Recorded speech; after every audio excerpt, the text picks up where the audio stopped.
안녕하세요. 반갑습니다. 몰락한 지식인 단독자입니다. 이번 시간부터는 이제 인지심리학에 대해서 본격적으로 들어갈 겁니다. 지난 영상에서 이제 마무리가 됐죠. 임상심리학은 이제 마무리가 됐고, 이번 시간부터 인지심리학이 시작이 되는데, 이 인지심리학의 중요한 특징이 있습니다. 바로 이제 행동주의하고의 이제 가장 큰 차이점을 먼저 말씀드릴 건데, 뭐냐면은, 행동주의가 여러분들 기억하시겠지만, 이제 물리적인 자극이 있죠. 이 물리적인 자극인 S가 이게 이제 누구에게나 어떤 사람에게나 다 동일하다라고 생각을 했었어요. 그래서 어느 누가 이러한 자극을 받든지 똑같은 반응이 일어난다라고 생각을 한 반면에 이제 인지심리학자들은 뭐라고 얘기를 하냐면은 같은 자극이라고 하더라도, 그러니까 이 자극이 똑같다고 하더라도 사람마다 어떤 사람이냐에 따라서 받아들이는 게 달라질 수 있다. 동일하지 않다라고 얘기한 게 바로 인지심리학자들의 이제 생각입니다. 그래서 인간의 모든 행동을 이제 자극에 대한 반응이라고 생각을 했었죠. 이거에 대한 리액션이라고 해가지고 행동주의 입장이 이제 이런 입장이었죠. 반사적인 입장. 근데 이제 신행동주의가 나오면서 행동주의의 한계에 대해서 이제 깨닫고 나서 여기에 이제 뭘 추가시켰죠? 여기에다 이제 인지라는 여기에다가 O를 추가시키면서 이제 SOR 이론이라고 해가지고 여러분들께 이제 소개를 해드렸던 걸로 기억을 합니다. 자, 그래가지고, 이제 이 신행동주의를 이제 대표적으로 얘기했던 사람이 톨만이라고 해가지고, 이제 쥐가 이제 미로를 찾는 그 과정에 대해서 이제 말씀드렸는데, 이 부분도 여러분들 기억나실 겁니다. 그래서 자극에 대한 어떤 반응뿐만 아니라 그 사이에 어떤 것에 대한 이제 경험으로서 인지가 들어가 있다라는 것, 판단이 작용하고 있다라고 얘기를 했었죠. 이게 바로 행동주의에 이제 추가되어서 좀 보완이라고 할 수 있는 신행동주의적인 입장이었습니다. 근데 이제 게슈탈트 심리학으로 또 넘어가면서 게슈탈트 심리학은 통찰학습이라고 해가지고 동물이 또 뭐라고 얘기했었죠?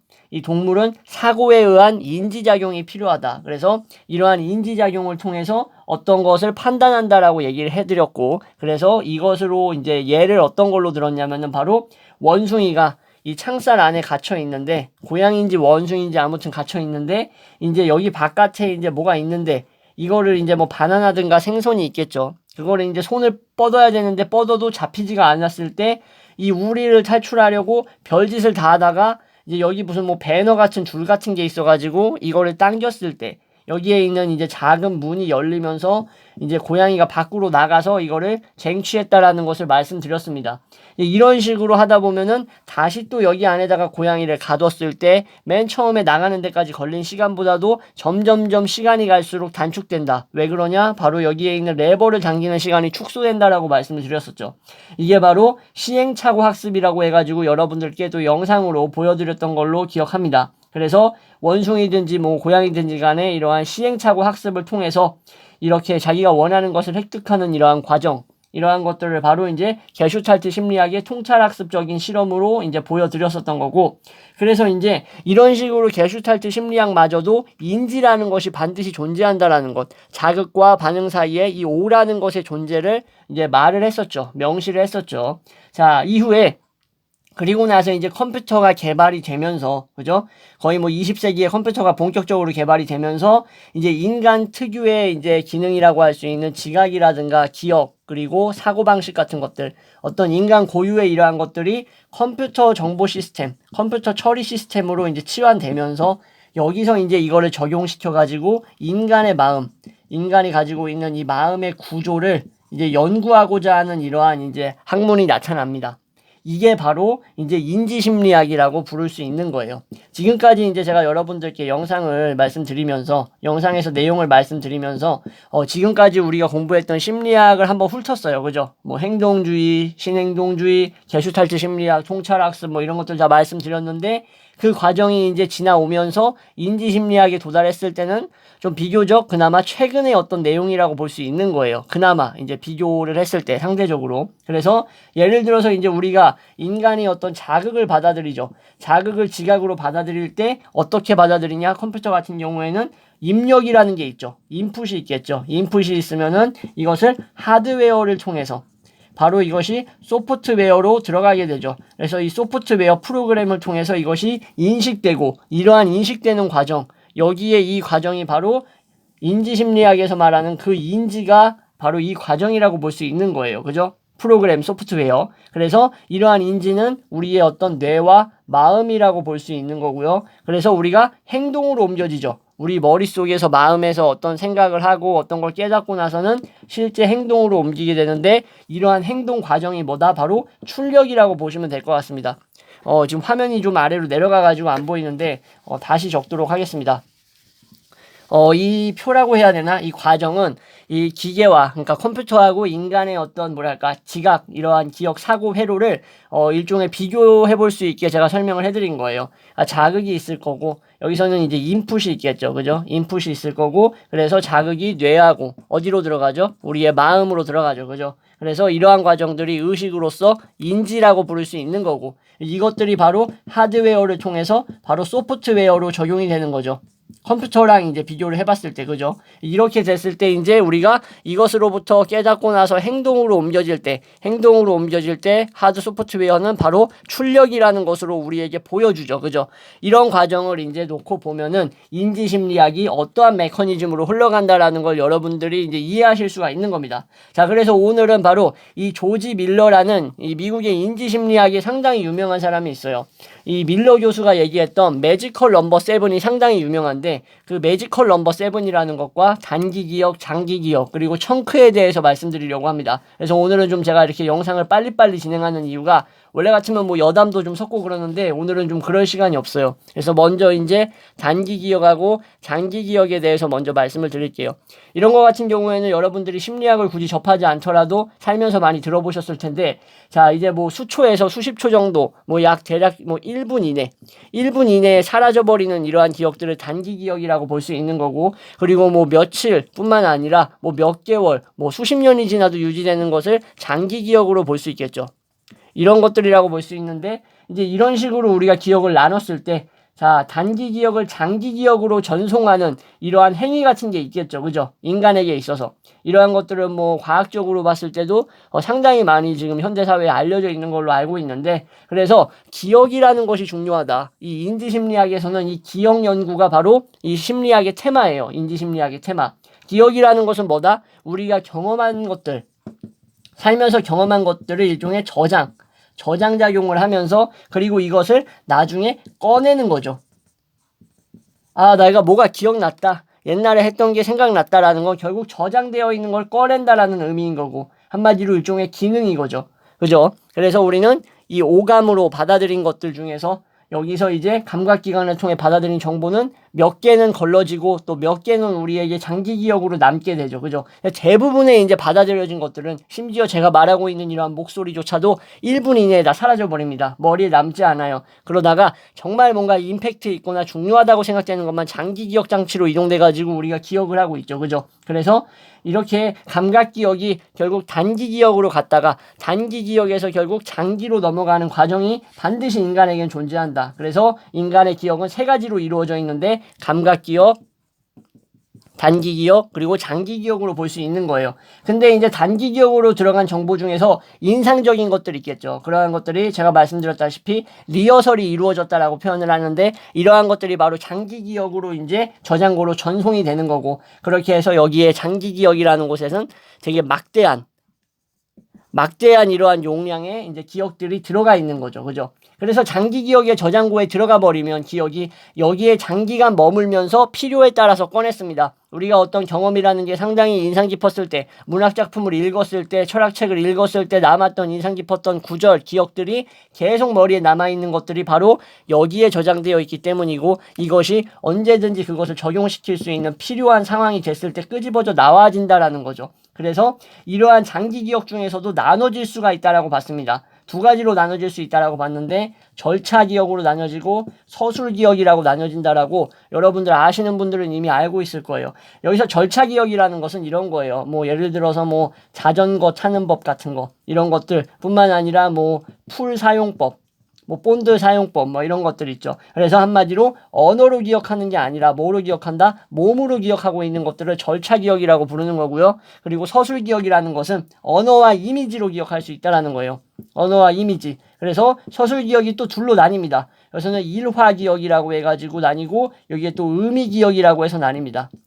그래서 이 일화기억 같은 경우에는 이야기예요. 뭐 구체적으로 뭐 단독자가 어린 시절에 뭐 무슨 사고가 있었는데 그 당시에 뭐 기분이 어땠고 어떤 상황이 발생했고 이러한 것들이 일종의 일화기억인 거고 스토리로서. 그리고 의미기억이라는 것은 뭐 몇 년도에 뭐가 있었다. 뭐 예를 들어서 뭐 1988년에 뭐 서울 올림픽이 있었다. 이런 것들이 그냥 의미 기억인 거예요. 사물에 대한 일반적인 지식 같은 것들. 뭐 이런 거겠죠. 뭐 베토벤 같은 경우에는 뭐 상당히 힘든 시절을 보냈고 뭐 청각장애가 왔었다. 젊은 시절에. 뭐 이런 거라든가. 그죠? 모차르트는 뭐 죽기 직전에 레퀴엠을 작곡하려 했지만 뭐 레퀴엠을 작곡하지 못했다. 뭐 이런 것들. 이러한 어떤 의미적인 기억이 바로 의미기억이라고 이제 보시면 될 것 같습니다. 자, 그래서 기억의 양이 많으면 많을수록 인생이 풍부해진다고 사람들은 얘기를 해요. 근데 과연 그렇다면 가능한 많은 경험을 기억하는 것이 효과적이라고 할 수 있겠죠. 그죠? 왜냐면은 그러한 것들이 필요에 따라서 마음껏 꺼내서 쓸 수만 있다면야 그것만큼 또 유리한 게 어디 있겠습니까? 세상 살아가는 데 있어서. 그렇죠? 이렇게 해서 기억의 종류 단기 기억과 장기 기억이 있고 인간의 이제 기억의 저장소 세 가지 감각 기억, 단기 기억, 장기 기억이 있는데 이 감각 기억으로부터 받아들여진 것들 중에서는 또 단기가 장기로 넘어가게 되고 장기 기억으로 넘어가면은 세 가지로 나뉜다고 했죠. 그죠? 뭐 절차 기억도 있었고 의미 기억도 있었고 그죠? 그리고 또 서술 기억인가도 있었죠. 이렇게 해서 되게 다양한 종류의 기억을 한번 우리가 알아봤습니다. 일화 기억, 의미 기억이 서술 기억에 속하는 거고 그리고 또 절차 기억이라는 것은 따로 있었죠. 장기 기억 중에서. 이것을 또 이렇게 말로 이렇게 말씀드리면 여러분들이 이제 혼란스러울 수가 있기 때문에 영상을 다시 한번 이제 헷갈리시는 분들은 돌려보시는 거를 추천드리고요. 자, 그 다음에는 이제 매지컬 넘버 7이라는 게 있어요. 사실상 이 조지 밀러 교수가 유명했던 게 바로 이거예요. 매지컬 넘버 7. 이거는 인간이 순간적으로 일시적으로 저장할 수 있는 숫자가 있다라는 건데 그 정보량이 7 플러스 마이너스 2라고 봤던 거예요. 이거는 한마디로 청크라고 보는 거예요. 청크라는 것은 묶음이라는 거죠. 그죠? 그래서 이렇게 인간이 저장할 수 있는 이 정보량은 숫자로 쳤을 때 이 7자리 정도다. 그 중에서 좀 더 이제 좀 뭐랄까 기억력이 좋거나 인지 기능이 뛰어난 사람들은 뭐 훈련을 통해서라든가 선천적으로 뭐 플러스 2 정도 더 할 수 있는 거고 좀 모자른 사람은 뭐 여기서 좀 마이너스 2 해가지고 5개 정도 한다라고 봤던 건데 근데 최근의 연구에서는 4 플러스 마이너스 1이 좀 더 유력하다라고 봅니다. 7까지 기억한다라는 것은 조금 뭔가 좀 어렵다라고 보편적인 인간의 지능 수준에 봤을 때 어렵다라고 생각을 했던 것 같아요.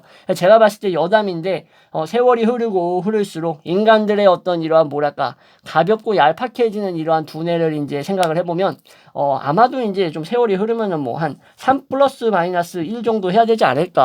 한 2050년 정도 되면 워낙 이제 대갈통이 텅텅 비니까 점점 갈수록 저는 이제 여담이지만 이렇게 생각을 하는데 아무튼 간에 뭐 매지컬 넘버의 이제 7은 7개의 묶음을 가리키는 거겠죠. 그죠? 뭐 예를 들어서 이제 주민등록번호 뒷자리가 7자리 아닙니까? 그죠? 저는 그렇게 알고 있는데 뭐 예를 들어서 이제 제가 이제 제 주민등록번호 뒷자리를 쓰면은 뭐 105 땡땡땡땡으로 알고 있어요.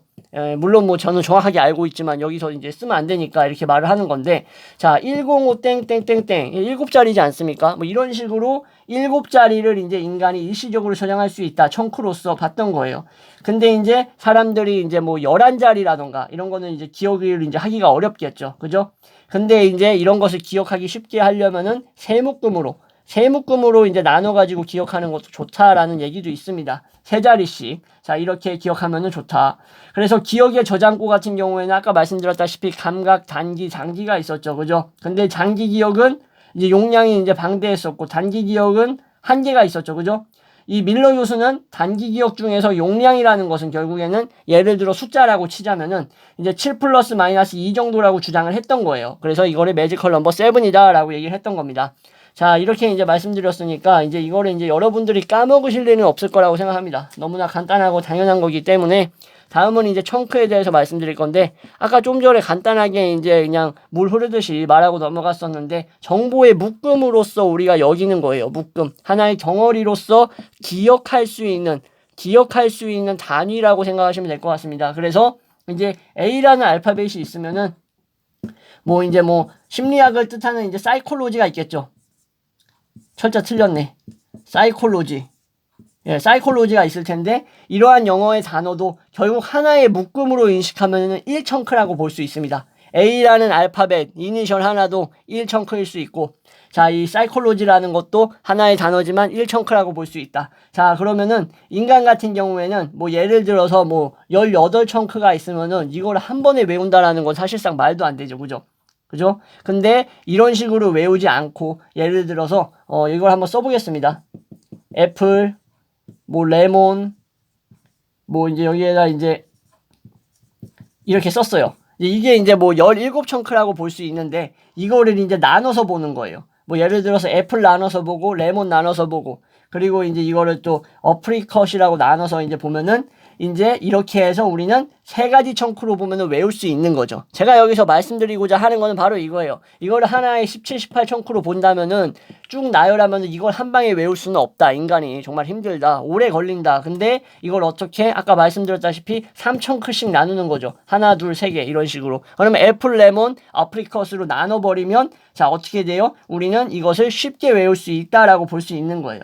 자, 매지컬 넘버 7의 7은 7청크겠죠. 그죠? 7개의 청크, 숫자 1, 2, 3, 4, 5, 6, 7이니까 이거를 다 청크라고 볼 수 있는 거잖아요. 근데 청크는 인간이 기억할 때 정보의 묶음으로서 뭐였죠? 인식할 수 있는, 이렇게 볼 수 있는 심리학적인 단위라고 할 수 있는 거죠. 그래서 우리가 애플이라는 것을 예로 들었을 때 APPLE라고 했을 때, 그죠? 이렇게 알파벳 5글자로 인식하면 뭐예요? 5청크가 될 수 있는 건데, 이거를 그냥 하나의 묶음으로 애플로 보면 1청크가 될 수 있는 거죠. 그래서 이러한 청크를 잘 이용해야 된다가 이 수많은 앞에 지엽적인 설명의 핵심이라고 보시면 될 것 같습니다. 제가 말하고자 하는 것, 밀러 교수가 얘기하고자 했던 게 바로 이거예요. 그래서 우리가 뭔가 기억 용량을 늘리거나 아니면은 용량을 좀 더 확대시키려고 한다면은 우리는 이러한 청크를 잘 활용해가지고 우리에게 유리하게 만들 수 있다라는 게 결론이라고 보시면 될 것 같습니다.